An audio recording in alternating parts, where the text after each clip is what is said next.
السلام عليكم.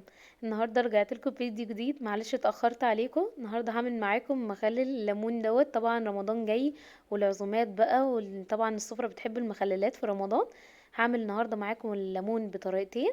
اول حاجه هسلق الليمون كده زي ما انتم شايفين، وهغطي عليه. اهم حاجه يكون الميه مغطيه كميه الليمون اللي انتوا حابينها.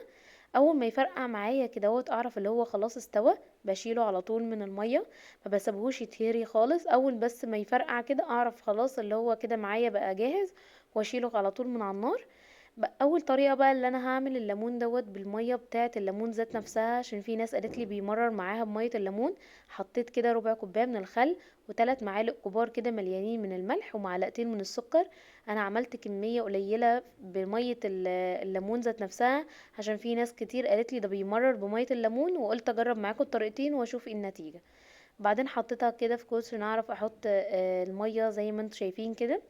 جبت حاجة وحطيت فيها كمية ليمون قليلة، وغطيتها كده بالمية بتاعة الليمون بعد ما بردت نهائي. يعني بتسيبوها تبرد وبعد كده تحطوها على الليمون.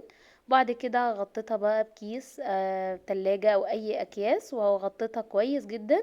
ودي الطريقة التانية اللي انا هعملها معاكم بالمية العادية جدا. حطيت كده كمية ليمون بس ديت كمية ازيد شوية. حطيت كده 5 معالق كبار كده من الملح. البرطمان ده بياخد معايا 5 معالق من الملح. وحطيت كمان معلقتين كبار كده من السكر. ما بكترش السكر في الليمون، عشان كده كده مش بنحب القرقشه بتاعته. السكر احنا بنحطوه عشان يقرقش معانا الحاجه، زي الخيار والجزر. وكده حطيت عليها كمان ربع كوبايه من الخل. وهحط معاكم بقى الميه لغايه ما تغطي كميه الليمون اللي عندي كلها. اهم حاجه ما يبقاش فيه فراغ من فوق كده. كده خلصت خلاص معايا المية. هغطيه برضو بكياس تلاجة، وبعدين هغطي الغطا كويس جدا يبقى محكم.